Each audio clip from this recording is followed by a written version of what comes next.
వాళ్ళకు నివాళులర్పించడం, పశువులను కూడా పూజించడం, నేచర్ని కూడా, ప్రకృతిని కూడా ఆరాధించడం అనేది మన సంస్కృతి సాంప్రదాయాలు.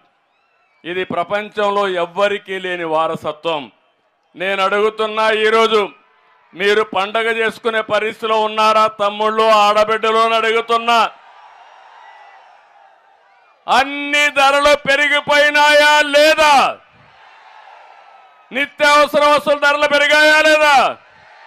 ఏమమ్మా, పప్పు పెరిగింది, బియ్యం పెరుగుతానే ఉంది, వంట గ్యాస్ పెరిగింది, ఉప్పు పెరిగింది, నూనె పెరిగింది, అన్ని పెరిగాయా లేదా? అన్ని ధరలు పెరిగాయి అనేవాడు చేలిపైకెత్తండి.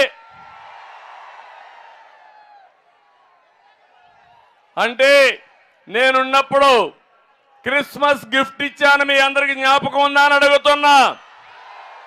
సంక్రాంతి కానుక ఇచ్చారు, జ్ఞాపకం ఉందా అని అడుగుతున్నా.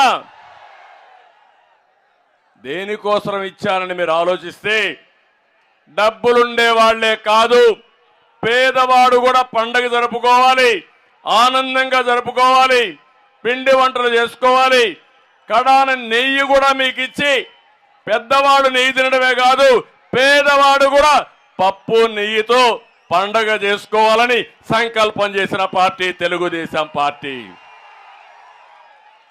అన్నిది చేశారు. ఇంకో పక్కన మీరు ఒకసారి చూస్తే, ఒకటి రెండు కాదు, ఈరోజు ఒక్కసారి చూడండి. ఆ రోజు నేను మీ ఫేర్ ప్రైస్ షాపుల్లో 8 రకాల వస్తువుల్ని చౌక ధరకి ఇచ్చాం. ఈరోజు ఒక్క బియ్యం తప్ప ఏమీ రావడం లేదు, అంతే కదమ్మా. ఇంకో పక్క మీరు చూస్తే, పేదవాడు ఎక్కడన్నా భోంచేయాలంటే అన్నా క్యాంటీన్ తీసుకొచ్చాను. ఉదయం పూట 5 రూపాయలు, మధ్యాహ్నం పూట 5 రూపాయలు, రాత్రికి 5 రూపాయలు, 15 రూపాయలు ఖర్చు పెట్టుకుంటే కడుపు నిండా అన్నం పెట్టిన పార్టీ తెలుగుదేశం పార్టీ.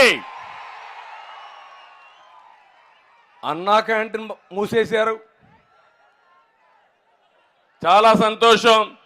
ఇక్కడైతే బేబీ నాయన గారు అయితే అన్నా క్యాంటీన్ మూసేసిన నేనున్నానని ఈరోజు అన్నా క్యాంటీన్ ఇక్కడ తెరిపించి బ్రహ్మాండంగా రన్ చేస్తున్నారు. నేను వారికి ఒకటే హామీ ఇస్తున్నా, ప్రభుత్వం వస్తానే మళ్ళా అన్నా క్యాంటీన్ ప్రారంభించే బాధ్యత తెలుగుదేశం పార్టీది. ఒక బొబ్బిల్లోనే కాదు, రాష్ట్రం మొత్తం పెడతాం. అన్ని అవసరమైతే అన్ని నియోజకవర్గాల్లో పెడతాం, మండల హెడ్ క్వార్టర్లో పెడతాం. పేదవాడికి అన్నం పెట్టడం మన బాధ్యత. ఆ కార్యక్రమానికి శ్రీకారం చుడతామని చెప్పి నేను మీకు తెలియజేస్తున్నా. ఇంకో పక్క సంక్షేమ కార్యక్రమాలు ఉన్నాయి. సంక్షేమ కార్యక్రమాలకు నాంది పలికిన నాయకుడు ఎన్టీ రామారావు గారు.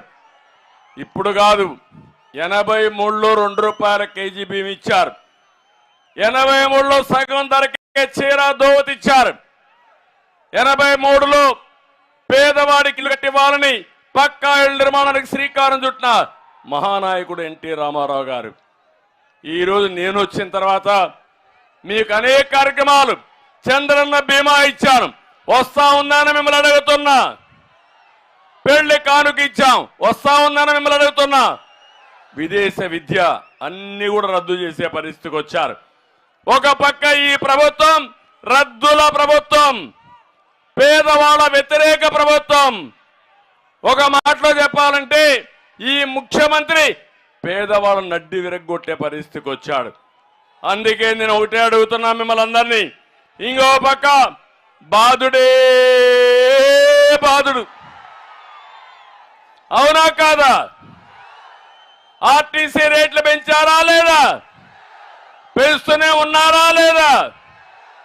ఇంకో పక్క పెట్రోల్ డీజిల్ ధరలు పెంచారా లేదా అని మిమ్మల్ని అడుగుతున్నా. విపరీతంగా పెరిగిపోయినాయి.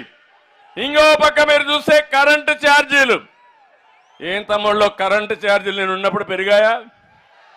కరెంట్ వచ్చేదా లేదా? నాణ్యమైన కరెంట్ ఇచ్చామా లేదా? ధరలు పెంచకుండా సమర్థవంతంగా రన్ చేశామా లేదా? ఈరోజు కరెంటు రాదు, కానీ రేట్లు మాత్రం పెరుగుతూనే ఉన్నాయి. ఆ పేర్లు నాకే అర్థం కాల. సర్ఛార్జ్ అంట, ఫ్యూయల్ ఛార్జ్ అంట, లేకపోతే ఎక్కడో కొన్నారని దాని మీద రేట్ అంట. 9 సార్లు కరెంటు ఛార్జీలు పెంచిన చెత్త ప్రభుత్వం ఈ ప్రభుత్వం, అవునా కాదా అని మిమ్మల్ని అడుగుతున్నా. ఈరోజు ఎంత ఉంది కరెంటు? ఒకప్పుడు 200 రూపాయలు కట్టే వాళ్ళకి ఎంత ఉంది? ఇప్పుడు ఎంత ఉంది? గుర్తుందా లేదా మీకు? నేను ఆ రోజు ఎస్సీల కోసం, ఎస్టీల కోసం 200 యూనిట్లు కరెంటు ఉచితంగా ఇచ్చిన పార్టీ తెలుగుదేశం పార్టీ. ఇప్పుడు ఇస్తున్నారా? అది కూడా ఇవ్వడం లేదు. నేను అందుకే మీ అందరికీ హామీ ఇస్తున్నా, మళ్ళీ తెలుగుదేశం ప్రభుత్వం వస్తుంది, కరెంటు ఛార్జీలు పెరగవు. అవసరమై